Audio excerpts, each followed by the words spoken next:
روزانہ ایسے اسلامی واقعات سننے کے لیے ہمارے چینل کو سبسکرائب ضرور کریں۔ ابلیس شیطان کی پیدائش کیسے ہوئی؟ کیا ابلیس سے پہلے کوئی شیطان یا جن موجود تھا؟ اللہ پاک نے ابلیس کے لیے جوڑا یعنی اس کی بیوی کب پیدا کی؟ ابلیس کا نکاح کب ہوا اور اس کے بچے کیسے پیدا ہوتے ہیں؟ کیا دنیا میں موجود شیطان و جنات ابلیس کی اولاد ہیں؟ دوستوں، پہلے تو قرآن سے پوچھتے ہیں کہ کیا ابلیس کی کوئی اولاد موجود ہے؟ اس بارے میں اللہ پاک قرآن کی سورہ کہف میں فرماتا ہے، اور وہ وقت یاد کیجئے جب ہم نے فرشتوں سے فرمایا کہ تم آدم علیہ السلام کو سجدہ تعظیمی کرو، سو ان سب نے سجدہ کیا سوائے ابلیس کے۔ وہ ابلیس جنات میں سے تھا، تو وہ اپنے رب کی اطاعت سے باہر نکل گیا۔ کیا تم اس کو اور اس کی اولاد کو مجھے چھوڑ کر دوست بنا رہے ہو، حالانکہ وہ تمہارے دشمن ہیں؟ یہ ظالموں کے لیے کیا ہی برا بدل ہے جو انہوں نے میری جگہ شیطان کو منتخب کیا ہے۔ دوستوں، اس آیت میں اللہ پاک نے فرما دیا کہ شیطان جنات میں سے ہیں، اور اس کے علاوہ ابلیس شیطان کی کثیر اولاد کا ذکر فرما دیا ہے۔ لیکن اب سوال یہ ہے کہ یہ اولاد کیسے پیدا ہوئی؟ علامہ عبدالرحمن بن علی الجوزی اس آیت کی تفسیر میں فرماتے ہیں کہ حسن اور قتادہ سے روایت ہے کہ اس آیت میں شیطان کی ذریت سے مراد شیطان کی اولاد ہے، اور یہ شیطان کی اولاد ایسی ہی ہوتی ہے جیسے کہ بنو آدم کی۔ دوستوں، رحمت الہی سے محروم ہونے سے پہلے شیطان کا نام اجاجیل تھا۔ آدم کو سجدہ نہ کرنے اور حکم الہی کی خلاف ورزی کی پاداش میں اس کا نام ابلیس تجویز کر دیا گیا۔ شیطان بھی اسی ابلیس کو کہتے ہیں۔ اللہ تعالیٰ نے آگ کے شعلوں سے ایک جن کو پیدا کیا تھا، اس کے بعد اس کے لیے ایک بیوی پیدا کی۔ اس جوڑے سے تمام جنات کی نسل دنیا میں پھیلی۔ نزہت المجلس میں حدیث ہے کہ جب اللہ نے ابلیس کی نسل اور اس کی زوجہ پیدا کرنی چاہی تو شیطان پر غصے کا القاء کیا۔ غصہ کی وجہ سے آگ کی ایک چنگاری پیدا کی۔ اس چنگاری سے حق تعالیٰ نے ابلیس کی بیوی پیدا کر دی۔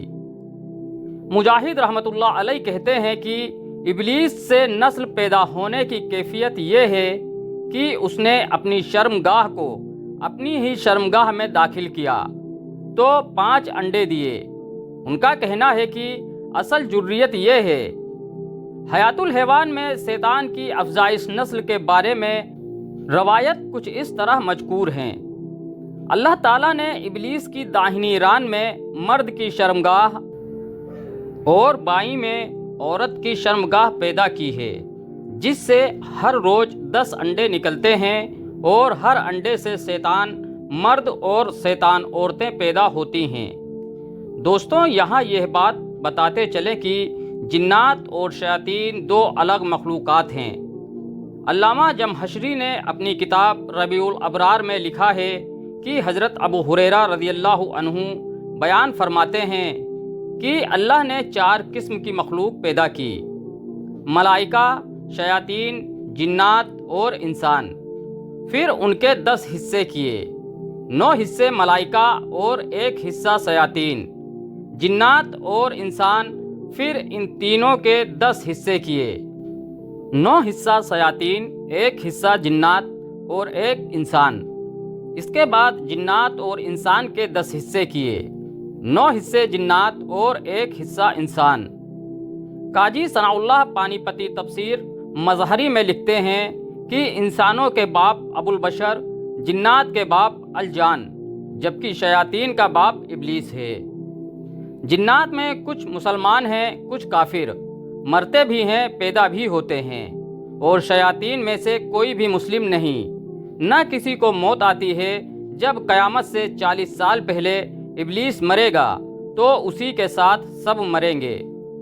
حضرت مجاہد نے شیطان کی بیوی کا نام ترتبہ لکھا ہے، اور اس کے علاوہ شیطان کے مشہور بیٹوں کے نام اور کام کچھ اس طرح لکھے ہیں: دمبور جو ہر بازار میں شیطان کا جھنڈا اٹھائے ہوئے ہوتا ہے، عورتوں کو مردوں اور مردوں کو عورتوں کی طرف مائل کرتا ہے، صبر جو مصائب کا سبب ہے، آور جو ریاکاری کا باعث ہے، مسعود جو لوگوں میں جھوٹی باتیں پھیلاتا ہے، داسم جو اس آدمی کا ساتھی ہے جو گھر میں بغیر سلام کے داخل ہوتا ہے اور بسم اللہ پڑھے بغیر کھانا کھائے وہ اس کے ساتھ کھانے میں شریک ہو جاتا ہے۔